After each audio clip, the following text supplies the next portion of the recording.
हम शायद एक साथ के ही हम लोगों ने शुरुआत किया था और संस्था में काम करने का लंबा अनुभव है भूपेश जी का भी। हमारे संस्था हमारे साथी करते रहते हैं और इन विभूतियों के बीच में है ये हमारा, और इसका लाभ निश्चित रूप से हमें मिलेगा।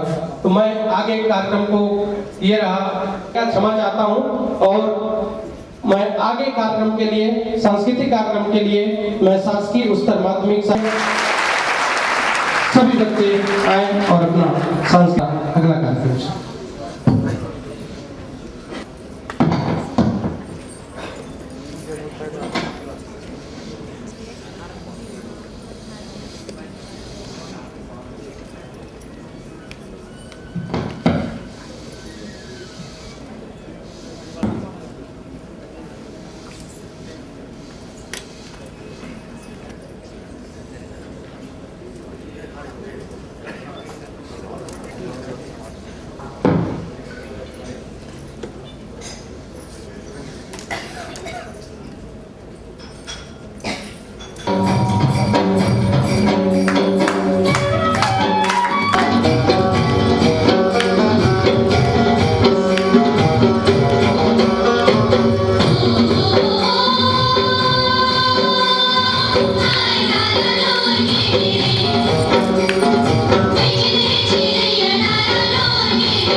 इसी कड़ी में मैं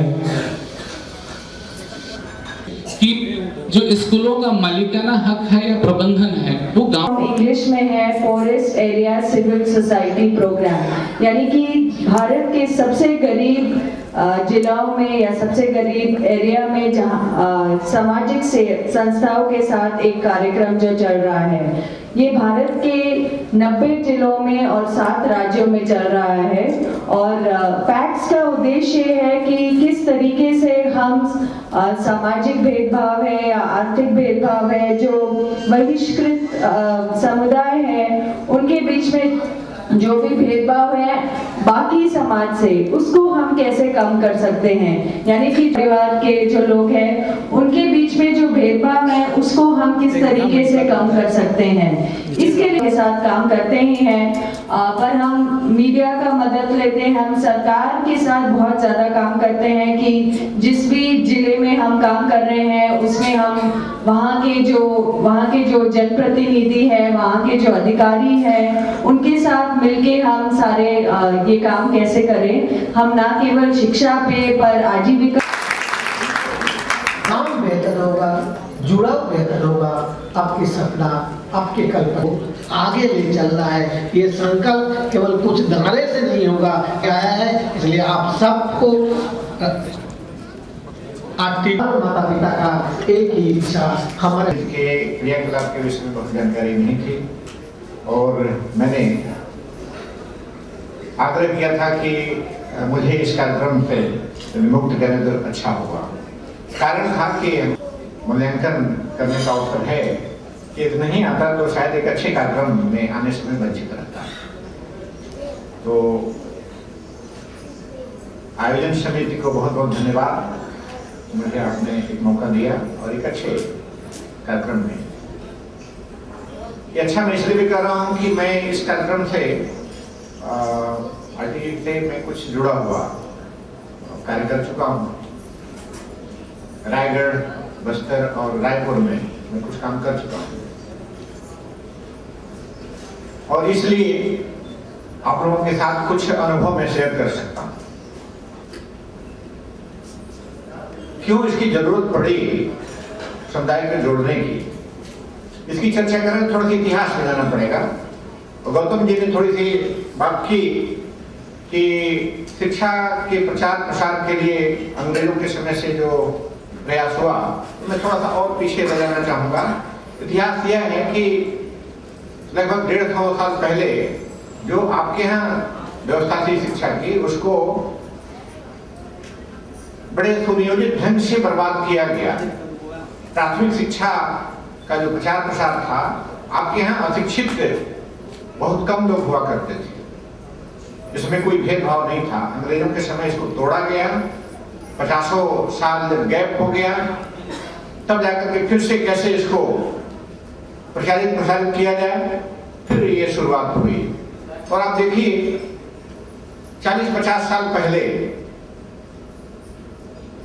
कई गांव के दायरे में कोई एक स्कूल हुआ करता था। आज नई पीढ़ी को लगभग हर गांव में या कुछ आबादी के ऊपर एक स्कूल की सुविधा है, हो गई है या हो रही है।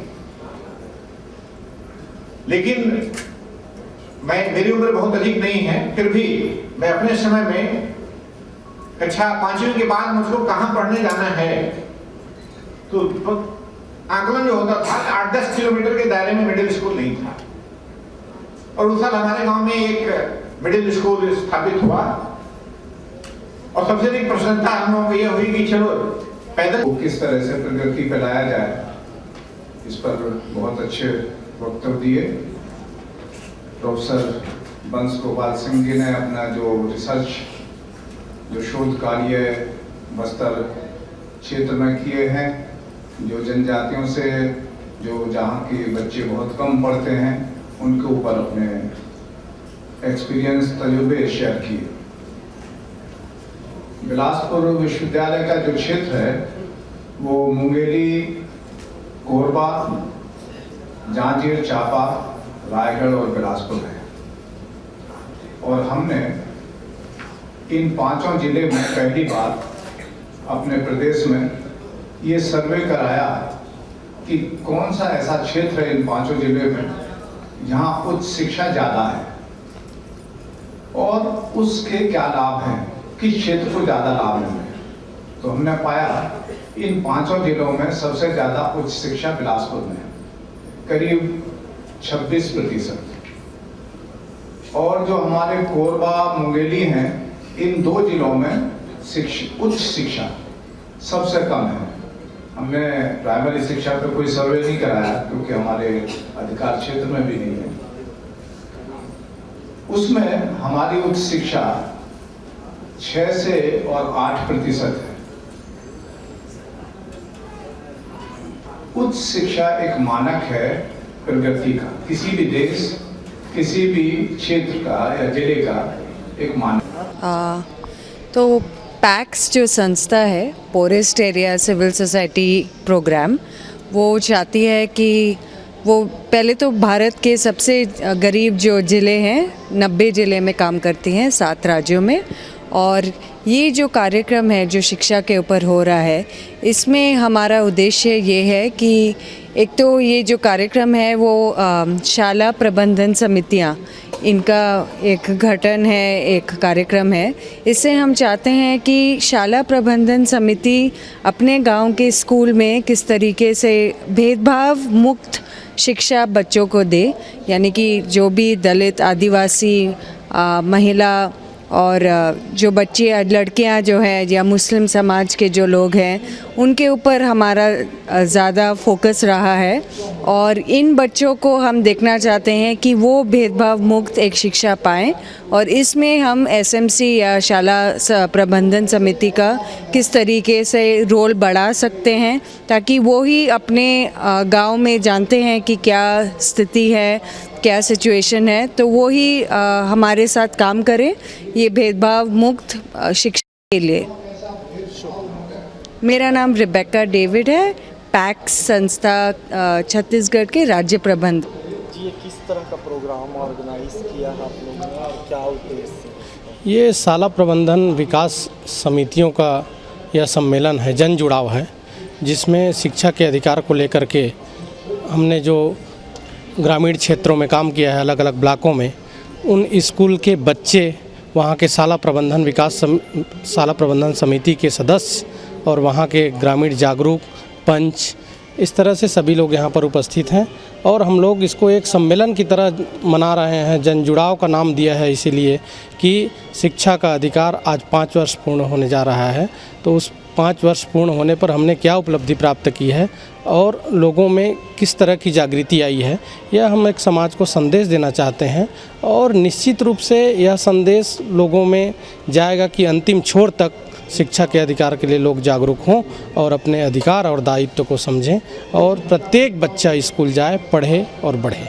धन्यवाद। लक्ष्मी कुमार जायसवाल।